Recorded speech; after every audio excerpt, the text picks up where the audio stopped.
Welcome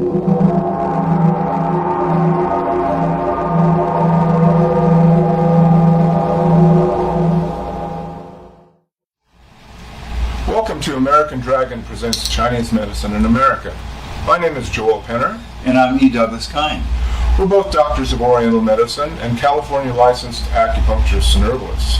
We're also both professors of Oriental Medicine who have been teaching this subject in acupuncture schools throughout Southern California for almost 20 years. The purpose of this video is to present the principles and concepts of Chinese medicine to the English-speaking public. With that said, Doug is our presenter for today, and he'll be speaking on the subject of the nature of Yin and Yang. Doug? Thank you, Joel. You're welcome. Yin and Yang is a brilliant place to start when we're talking about Chinese medicine, because it's based on Yin and Yang. And the theory of Yin and Yang goes way back, of course. It goes back into the mists of time. At least 2,600 years ago we know about it, and we're pretty sure it goes back 1 or 2 more thousand years before that.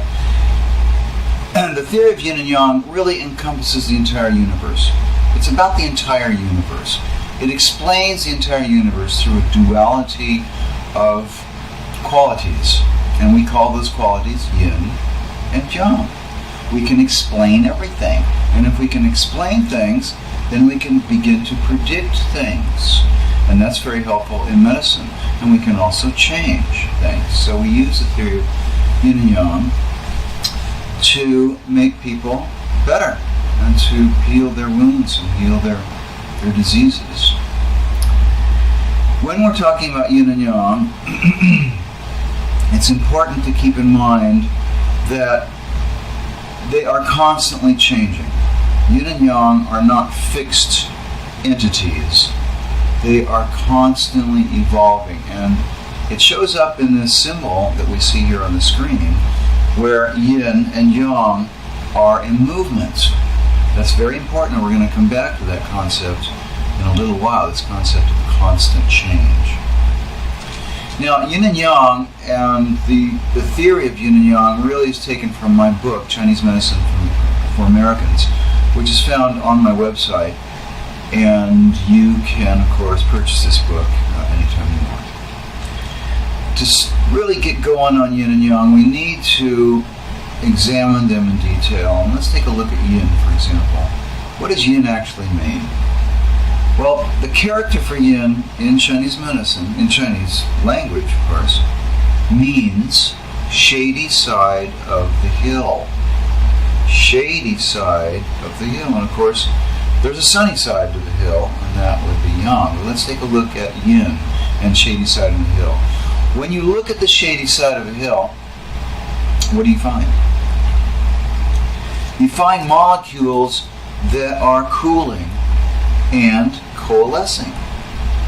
Because when you add cold to anything, to any atoms, they're going to start slowing down and coalescing. And so that is what we find on the shady side of the hill. What we find is coolness or cold and material. Material, stuff, right? Everything that I'm touching is Yin. And we got that by cooling down gases, essentially, to form solid. So that's Yin. Now on the sunny side of the hill, we find Yang, and of course that is what the character in Chinese medicine for Yang means. It means sunny side of the hill. What do we find there? We find movement and heat. Movement, of course, creates friction. And all that movement, all those molecules are running around, bumping into each other, excited, active. That's the sunny side of the hill. That is Yang. Yang and Yin. Sunny side of the hill, shady side of the hill. Let's keep those in mind as we progress. I like to apply Yin to substances and thoughts and, well, everything that in our daily lives that we encounter. I particularly like the subject of water. You know, everybody knows water and everybody feels water, and water is very common, very easy to understand. and I want to take water and I want to apply yang to it. When we apply yang to water, what do we see?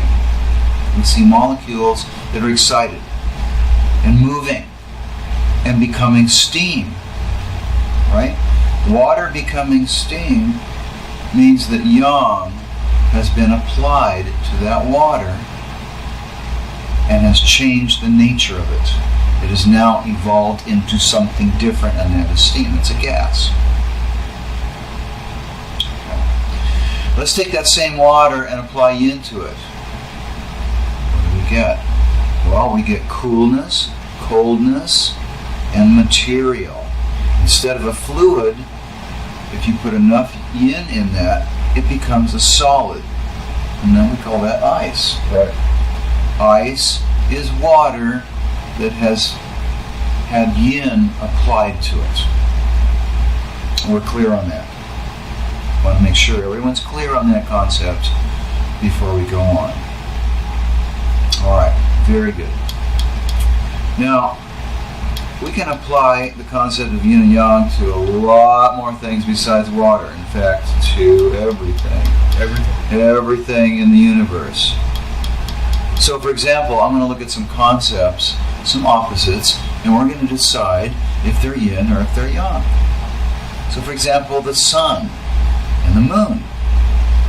One of those would be yang, and one of those would be yin. Which one would be yin, Joel? The moon, of course, would be yin. The moon, of course, would be yin. It's out at night. It's out at night, right? Where it's dark, where it's cool, where it's quiet. Moon, yin. Sun, sunny side of the hill, right? Heat, movement, noise, light. Sun, yang. Really important, really clear concepts to be able to differentiate between yin and yang. Slow and fast. Slow is yin. Fast is yang. The tortoise is yin. The hare is yang. How about mountain? There's a mountain and there's mist swirling around the mountain. Now this is an old Chinese concept that's used to illustrate yin and yang. But it works. That mountain is material. It's substance. Its molecules come together. And the mist, well, that's very wispy. That's yang. You can't take that mist and put it in a bottle. You can't do that with yang. It's misty, it's wispy. It comes and goes very easily. Quiet and loud. Loud would be yang. Quiet would be yin. Earth and sky. It is said that yin composes the earth and the sky or heaven is composed of yang. And of course air is up there and dirt is down there. That's material and movement. And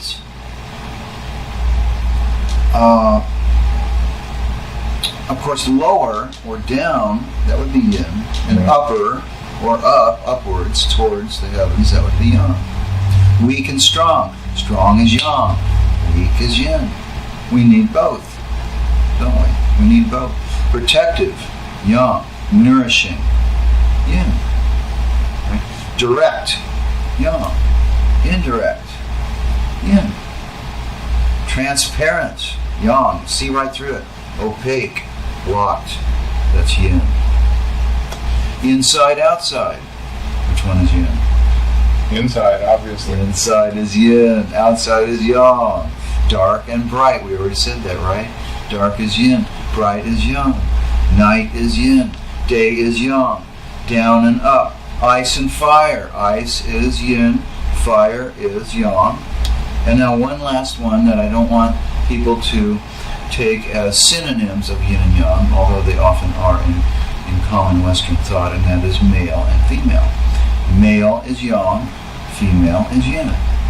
But of course, men and women are all mixtures of all of that, so we don't want to stereotype anybody with using yin and yang theory.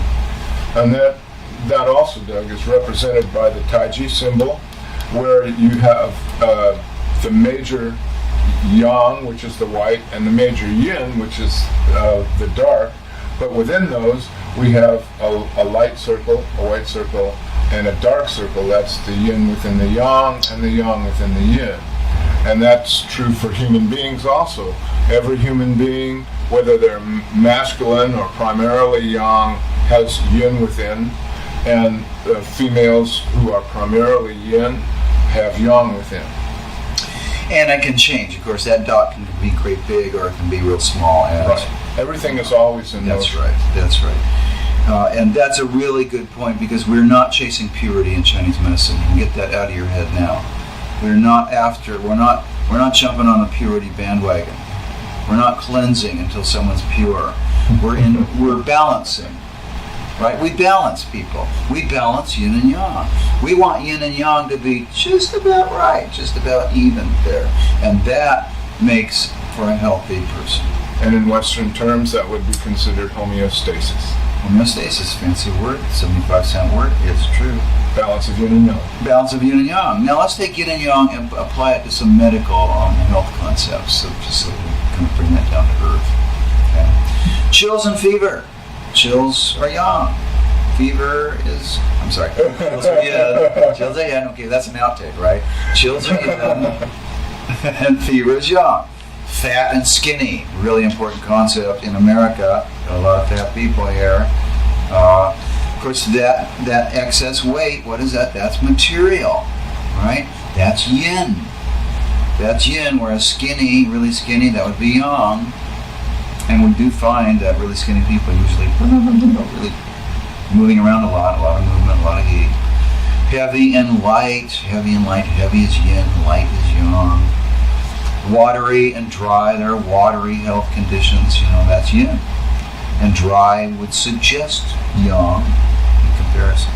Sleeping and wakefulness. Sleeping is yin, and wakefulness is yang. And of course we know that when you're asleep, that's when your yin flourishes. And that's what nurtures your yang. Your yang comes out of the yin that flourishes at night.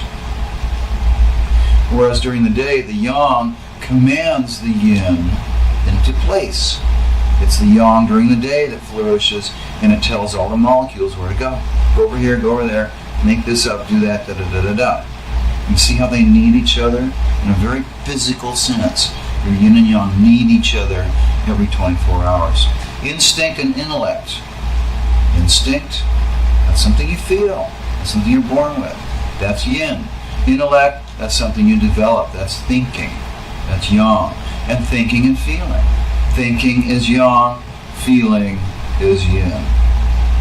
Waiting and acting. Waiting is yin. And of course, in a way, that's an action. And acting is yang. Pale tongue, red tongue. Pale would suggest yin. Red would suggest heat, movement, fire, suggest yang. Slow pulse, rapid pulse. Slow pulse is yin, rapid pulse is yang. Estrogen, testosterone. Estrogen is yin, testosterone is yang. Clear, profuse fluids. I don't want to gross anybody out here, but yellow, scanty fluids. Of course, yellow, scanty suggests heat, drying out fluids. Yang, profuse, clear fluids, lots of yin, coolness, cold, etc. Depression and mania. Depression is yin, mania is yang. And then play and work, which we need both, right? We need both. We need play, yin, and we need work. No. Okay. So those are everyday concepts, and some of them are health concepts, and it's important for us to understand those and be able to deal with those on a daily basis. Now, I want to turn to this lovely symbol that we have represented here once more on Joel's chest, and it is a representation of the duality theory of nature, which is yin and yang. First of all, it's a circle. The circle is complete. Contains everything. It's the universe. Circle contains, there's no corners over here getting left off or something. It contains everything. Everything is composed of yin and yang. And the two parts, you see the white part, the black part, they're equal. One is not bigger than the other. One is not more important than the other. They are equal, of equal importance and equal quantities in the universe. Now, yin and yang has this peculiar movement appearance, because that S in the middle, it suggests, it's like an optical illusion that this thing is moving, right? It just says movement. And of course, yin and yang are constantly moving. Constantly moving. So we have to constantly monitor yin and yang, and that, of course, is balance. That's what happens when you're balancing. Yin and yang are mutually antagonistic. They look like they're gobbling each other up, actually. If you look at it closely, it looks like one is eating the other, and then the other's eating the other, and they're eating each other's tails. They're mutually antagonistic.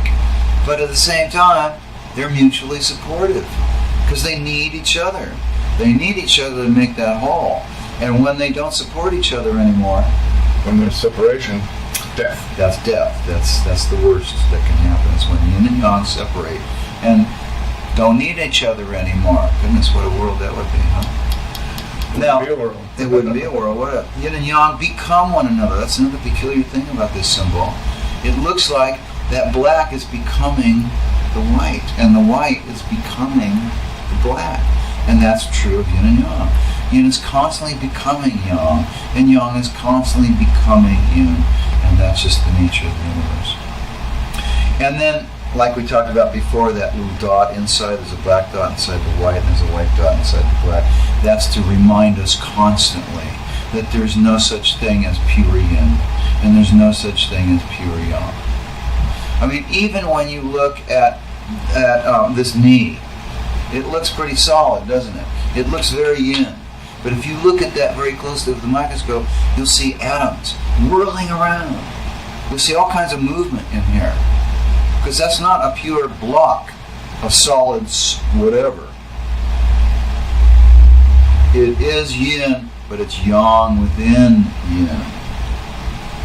And that's the nature of the universe. So we want to keep things balanced. Now, there's an interesting correlation of yin and yang theory with modern physics. And that is Einstein's theory of relativity, symbolized in the formula E equals mc squared. E equals energy, m equals mass, and c equals velocity of light. So energy, what is energy? Energy is mass times the velocity of light squared. So in a certain sense, energy and mass are equated. They are. There's an equal sign there. There is an equal sign there. And in Chinese theory, of course, yang equals yin. Yang being E, energy. And yin being mass, substance, material. So even in Western physics, there is that correlation between yin and yang. Now what happens to us as we get sicker and sicker, bad things start to happen, of course. In this country, for example, we can get too much yang. Too much yang. Year after year, too much heat, too much movement, too much rushing around, not enough sleep, not enough slowing down. On and on, all of these heat factors can boost that yang to such a point that it starts to damage the yin. You see, if you carry excess yang for too long a period of time, what's going to happen to your cooling system? You're going to knock it out. That cooling system's going to get weak. And so then you have the situation of too much yang and not enough yin. Then it starts cascading. If you have a weak cooling system and too much heat, it starts cascading down and downward until the point where that yang that's supposed to be nurtured by the yin isn't getting nurtured anymore, and it starts to go down too. That's when people end up in the hospital near death. And as they approach death, that yin and yang becomes so whimsy, so wispy, they can't connect anymore. When they can't connect anymore, they separate, and that's death. Same thing can happen with excess yin, excess weight. In this country, that's how we see excess yin, is excess weight.